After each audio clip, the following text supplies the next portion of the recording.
we winning the war? Absolutely. Okay, so do you call Iran closing the Strait of Hormuz winning? Well, I would say the blockade that we hold that doesn't allow anything to come in or out of Iranian ports. Okay, so always we've blockaded their blockade. So they blockaded us, and then we blockaded their blockade. That's like saying, tag, you're it. Or, you know, if President Madison had said, well, the British just burned down Washington, but don't worry, we're going to burn it down as well.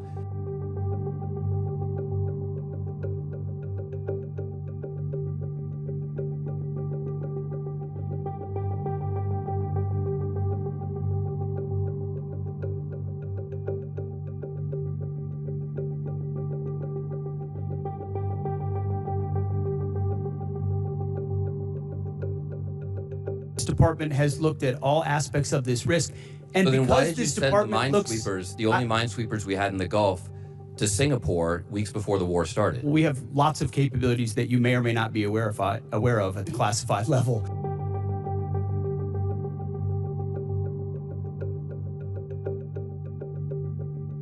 Senator, when I talk to Americans, and especially when I talk to the troops, they are grateful for a president who has the courage to take on this threat after 47 years of what Iran has done, targeting and killing Americans, and what it would mean to the world if Iran's nuclear ambitions were actually achieved. There's no evidence that we are safer because of this war. We did not have any evidence that Iran intended to imminently attack this country in any way, shape, or form.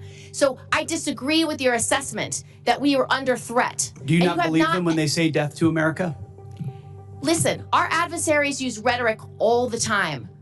What I'm concerned about is we are not safer, and I would just like to know why you have not sought the support of the American people, and 3 out of 5 Americans are against this war today. Were you aware that if we struck Iran, that they would most likely close the Strait of Hormuz? Of course, our department was prepared and planning for every possible contingent, being front and center as something they may do in a desperate state to attempt to, which is what they've done, some kind of control. And I appreciate that. Earlier, you told Mr. Moulton that this department has looked at all aspects of the risk, and that the president got every possible perspective.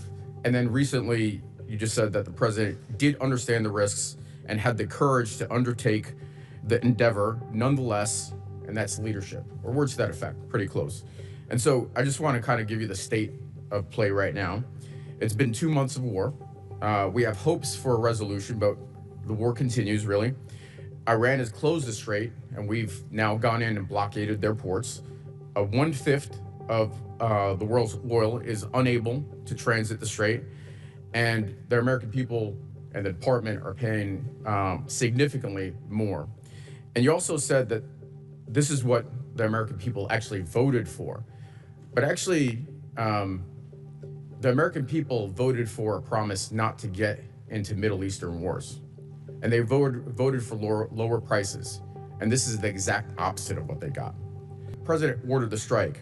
Is that correct? Which strike are you referring to? The strike on Iran, the war that we're in. Oh, of course. I mean, he's the commander-in-chief. So he's made the calls. It sounds like you're blaming Daddy for the mess we're in, and I don't think he's going to be particularly happy with you. So let's shift gears. Last time we were here, I asked you if you'd apologize to the mother of an F-18 pilot whose son you endangered for sharing classified information on a signal chat. You refused. On March 1st, 6 Army soldiers, including a constituent of mine, were killed by an Iranian drone strike. Do you take any responsibility for those deaths?